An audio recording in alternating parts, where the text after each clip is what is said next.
नमस्कार, मैं आतिश कुमार। आप देख रहे हैं बेधड़क खबर। गोरखपुर का विवादों में घिरा आनंद लोक अस्पताल अब एक तरीके के डॉक्टर आनंद जो हैं आनंद अग्रवाल, उनकी लापरवाही बड़ा मुद्दा बन रही है। तो यहीं हम पीपीगंज में मौजूद हैं और यहाँ समाजवादी पार्टी का डेलीगेशन परिवार से मिलने आया था। बड़े गंभीर सवाल खड़े हो रहे हैं प्रशासन की कथित लापरवाही के भी, क्योंकि एक तरफ डॉक्टर आनंद अग्रवाल जो हैं वो पीसी करते हैं और अपनी सफाई देते हैं, तो वहीं पोस्टमार्टम रिपोर्ट में नए खुलासे होते हैं। इसी बीच हम परिवार से बात करेंगे, कुछ लोग हैं हमारे साथ, उनसे जानेंगे कि आखिर आप लोगों से मुलाकात करने अब नेता आ रहे हैं, क्या आपको लग रहा है कि अब 19 या 20 दिन हो जाएंगे उस घटना को, आपको न्याय की उम्मीद क्या लग रही है? अब हमको न्याय की उम्मीद हम अब क्या करें, जब तक हमको न्याय नहीं मिल जाता है तब तक हम क्या उम्मीद करें। जी। जब हर जगह जहाँ जहाँ हम जा रहे हैं तो हमको संतावना ही मिल रहा है, कहीं से न्याय का कोई अब तक कोई बात नहीं हुआ, तो आगे हम क्या करें। जब अब हम जहाँ से हमको न्याय मिलेगा उसी को हम समझें कि हाँ हमको न्याय मिला या मिलेगा। समाजवादी पार्टी का डेलीगेशन आपसे मिलकर गया, क्या कुछ उन लोगों से बात हुई? अब बात यही हुई कि वो भी आश्वासन दिलाए कि हम लोग लड़ाई लड़ेंगे, आपकी बातें पहुँचाएँगे। माननीय श्री अपने अध्यक्ष जो है राष्ट्रीय अध्यक्ष माननीय अखिलेश जी से आप तक वहाँ तक पहुँचाएँगे, आपकी बातों को उठाया जाएगा, रखा जाएगा और सड़क से लेकर सदन तक हम लोग लड़ेंगे। तो अब हमारे इस दुख की घड़ी में कोई हमारे साथ अगर आता है तो हम उनको मना थोड़ी करेंगे।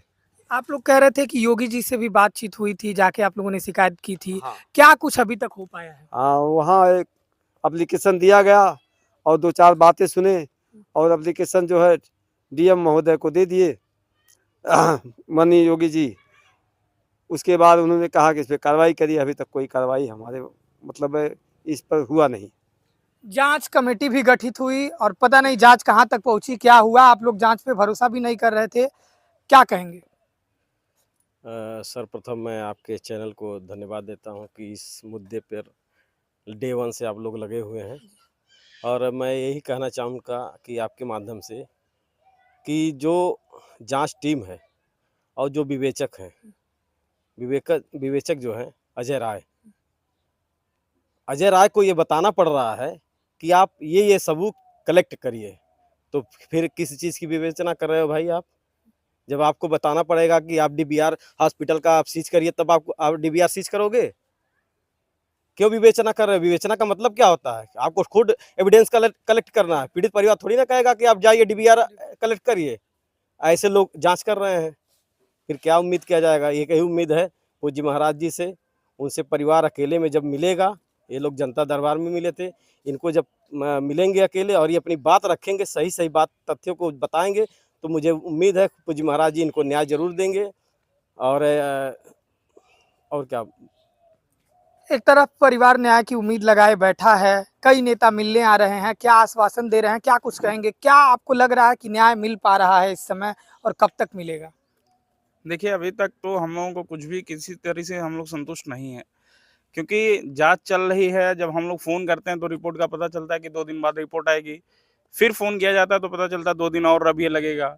आज तक हम लोग ये नहीं समझ पा रहे हैं कि जाँच में चल क्या रहा है, रिपोर्ट क्या किस लेवल की तैयार कर रहे हैं, क्या मिली-भगत है और पूरी स्पष्ट आज तक नहीं हो पा रही है। अभी हम लोग डीवीआर के लिए बात किए थे कि हॉस्पिटल का डीवीआर भी आप उठाइए, क्योंकि वहाँ के लोग बता रहे हैं अस्पताल के कि वहाँ का सीसीटीवी कैमरा नॉट वर्किंग है। तो हम लोग ये नहीं समझ पा रहे हैं कि नॉट वर्किंग कैसे हो सकता है? ऑपरेशन के कुछ समय पहले तक तो वर्किंग में था, ऑपरेशन के बाद वो नॉट वर्किंग होना ये असंभव हम लोगों को लग रहा है और जहाँ तक लग रहा है ये लीपापोती का आपके खेल है। विधायक योगी जी हैं, सांसद रवि किशन है, वो मुद्दा उठाते हैं, संसद में जाकर के बोलते हैं, क्या कुछ आप लोगों से बात हुई, कभी मुलाकात हुआ इस विषय पर? देखिए, जब से 31 तारीख की ये घटना है और मुझे लगता है कि 31 तारीख से आज 19 तारीख हो गया, आज तक हमारे जो लोकसभा के सांसद हैं रवि किशन जी का आज तक हम लोगों के पास ना फ़ोन आया है और ना ही किसी प्रकार की सांत्वना आई है और ना ही किसी भी प्रकार का ऐसी कोई संभावना मिली है कि रवि किशन जी आ रहे हैं। बाकी हमको लगता है हमारे विधायक जी तो आए हुए थे और गोरखपुर के एमएलसी साहब भी मिले, उन लोगों से भी परिजन मिला है और बाकी सीएम साहब से भी हम लोग मिले। बाकी आज तक सांसद जी का कोई अता पता नहीं है। क्या कहेंगे आप इस? मैं सर्वप्रथम बता दे रहा हूँ, मेरा नाम गणेश कुमार मधेसिया है और मैं लोकसभा गोरखपुर का चुनाव संचालन समिति का मैं सदस्य रहा हूँ। दोनों चुनाव मैंने माननीय रवि किशन को लड़वाया है। हाँ, मैं चुनाव संचालन समिति का सदस्य रहा हूँ लोकसभा का, दोनों चुनाव मैंने करवाया हूँ। और मैं आपके चैनल के माध्यम से पूछना चाहता हूँ, आज पीड़ित परिवार है ये, हमारे समाज के लोग हैं जो सबसे पिछड़ी समाज से आते हैं, सबसे गरीब और दबे कुल के, जो चाय और खोंचा और ठेला पे अपना किसी तरह से जो उपार्जन करते हैं। आज तक सांसद जी कहाँ है? सांसद जी को समय है समोसा पे बोलने के लिए, समोसे के साइज पे उनको बहुत चिंता है, लेकिन इस पीड़ित परिवार के दुख और सुख में या इनका हाल चाल जानने के लिए उनके पास समय नहीं है। कड़े शब्दों में मैं कह रहा हूँ, मैं भी भारतीय जनता पार्टी का कार्यकर्ता हूँ। क्योंकि आप उनके पिता हैं अभिषेक मदेसिया के, आप खुद कैमरे पे कह चुके हैं कि मैं भारतीय जनता पार्टी का वोटर रह चुका हूं, हमारा परिवार वोटर है। क्या योगी सरकार से आपकी उम्मीद है अभी न्याय मिल पाएगा? योगी जी आपको न्याय देंगे? अगर सुन रहे हैं तो क्या आप कहना चाहेंगे योगी जी से? अब जब तक हमको न्याय नहीं मिल रहा है और जब तक हमको मिलवाया नहीं जाएगा, तब तक न हम सार्थक कर रहे हैं न निरर्थक कर रहे हैं। एक बार जब महाराज जी से मिल लेंगे, उसके बाद ही हम कुछ कह सकते हैं। कह सकते हैं। आप उनकी माँ हैं, क्या कुछ कहेंगी? क्या कहेंगे, ये तो जब तक न्याय नहीं मिलेगी तब तक कुछ हम बोल ही नहीं सकते। उसके आगे हमको बस न्याय चाहिए किसी भी तरह से। न्याय के नाम पे आप लोग क्या चाहते हैं? क्या चाहते हैं? डॉक्टर आनंद अग्रवाल के खिलाफ कड़ी कार्रवाई होनी चाहिए। हाँ, होनी चाहिए। वो अस्पताल सीज हो हॉस्पिटल पर जाए और डॉक्टर का जो लाइसेंस सब रद्द कर दिया जाए, उसको जेल भेजा जाए, यही चाहते हैं। क्या कहेंगे आप परिवार से? उनकी बहन है। मैं चाहती हूँ कि उसका जल्द से जल्द अस्पताल सीज किया जाए और उसका जो लाइसेंस रद्द किया जाए, ताकि वो भविष्य में किसी भी और भाई का, किसी बेटे का, किसी कंधे का सहारा ना छीन सके। मुझे न्याय चाहिए मेरे भाई के लिए। उन्होंने एसआई की परीक्षा दी, उनका पेपर भी क्लियर हो गया था। क्या कभी उन्होंने दिक्कत बताई थी, कभी कोई बीमारी की? उसको कुछ भी नहीं था, वो खुद गया था। बाकी वो कह भी रहा था कि मैं स्वस्थ हो गया, मैं नहीं जाना चाहता हूँ, लेकिन फिर भी हम लोग बोले भैया चले जाओ और हो जाएगा, मतलब ऑपरेशन तो अच्छा रहेगा। लेकिन वो मुझे उसको क्या पता था कि सर उसका जान ले लेंगे। आप लोग शुरू से कह रहे थे कि अस्पताल की भारी लापरवाही रही, क्या कुछ हुआ था अगर बता सकें आप तो? वो नस काट दिए हैं या फिर पता नहीं सब अंदर क्या किए। जब पापा को मिलने नहीं दिए तो हम लोग आगे क्या देखे क्या देने समझ। पीएम रिपोर्ट भी सब चेंज भी कर दिए हैं। पीएम रिपोर्ट में भी बहुत कुछ अलग है, समझ में नहीं आ रहा कि क्या हो गया था उसको। हार्ट अटैक बता रहे हैं, कुछ और बता रहे हैं और उसमें कुछ और ही है। ब्लड का थक्का जम गया था शरीर में। कुछ ऐसी लापरवाही जो देखने को मिली, परिवार के गंभीर आरोप हैं आनंद लोक अस्पताल पर। वो गोरखनाथ मंदिर के पास अस्पताल है और एक तरीके की ये भारी गंभीर आरोप लग रहे हैं इस वक्त। क्या कुछ कहेंगे आप? मुख्यमंत्री से हमारा यही निवेदन है कि पीड़ित परिवार को न्याय मिले और जो आनंद अग्रवाल है उनका लाइसेंस रद्द हो और आनंद लोक हॉस्पिटल पूरी तरह से सीज होनी चाहिए। काहे कि एक ही बार नहीं, वहाँ पर कई बार ऐसी घटनाएं आए दिन होती रहती हैं। उस हॉस्पिटल को पूरी तरह से सीज करना चाहिए और लाइसेंस आनंद अग्रवाल का लाइसेंस रद्द करनी चाहिए। हमारे योगी जी से हमेशा यही निवेदन है। हम लोग कई बार टैग भी किए हैं योगी जी, लेकिन अभी हमारी बात योगी जी के पास नहीं पहुंच रही है। टैग भी रोज करते हैं, हर एक पोस्ट पे टैग करते हैं। डॉक्टर आनंद अग्रवाल ने तो कार्डियक अटैक बताया था उनको। उनका तो बयान लगातार बदलता रहा है, कभी हार्ट अटैक, और जब जांच कमेटी की बैठक थी तो उसमें उन्होंने बोला कि कोई स्पष्ट कारण मैं नहीं बता सकता कि मृत्यु कैसे हुई। तो आप किस बात के डॉक्टर हैं, क्या कैसे हुआ? ब्लड, मैं तो उस दौरान अस्पताल में था ही पूरा।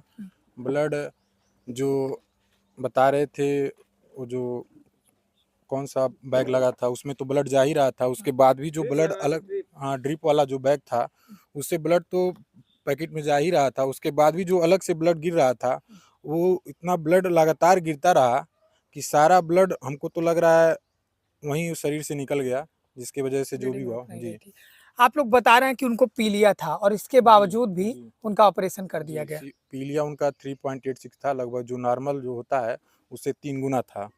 तो इस कंडीशन में तो ऑपरेशन उनको करना ही नहीं चाहिए था। और जब ये बात मैंने जब वो जांच करने आए थे तो बोला गया था कि अभी पीलिया है। तो बोले वहाँ के जो भी कर्मचारी थे उन्होंने बोला कि डॉक्टर साहब पूरा रिपोर्ट देख लेंगे तभी आपका ऑपरेशन होगा, आप निश्चिंत रहें। तो क्या उन्होंने रिपोर्ट नहीं देखा? इसके बावजूद भी बावजूद भी उन्होंने ऑपरेशन कर दिया। लगातार रात भर हम लोगों से मतलब एक बार 1 यूनिट मांगा गया, फिर कुछ देर बाद बताया गया 1 यूनिट।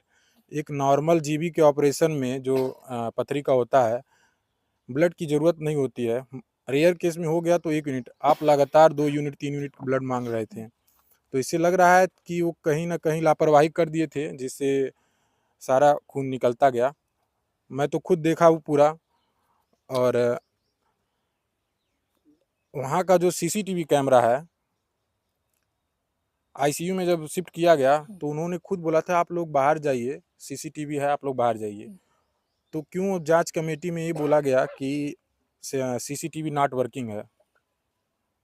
ये बहुत बड़ा प्रश्न चिन्ह है उनके ऊपर। और इतना बड़ा प्रश्न चिन्ह है कि ये जो पहले दिन, आज 19वां दिन है मृत्यु का, ये तो पहले दिन का कार्रवाई होना चाहिए था कि विवेचक जी को पूरे हॉस्पिटल का डीवीआर जब्त कर लेना चाहिए था।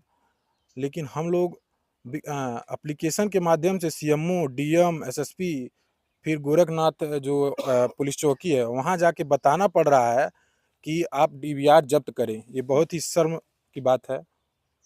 बाकी मुख्यमंत्री का शहर है, उनके बगल की घटना है, आगे समझ सकते हैं। परिवार की मांग है एक तरीके से गंभीर आरोप डॉक्टर आनंद अग्रवाल पर, और एक तरीके से गोरखपुर के विवादों में घिरा रहता है जो आनंद लोक हॉस्पिटल, उस पर कई सवाल गंभीर खड़े हो रहे हैं।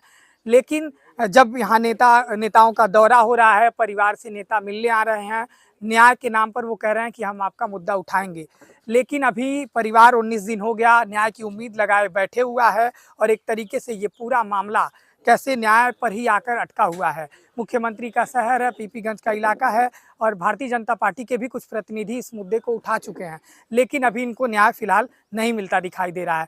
आगे के लिए बने रहिए बेधड़क खबर के साथ। मैं था आपके साथ आतिश कुमार।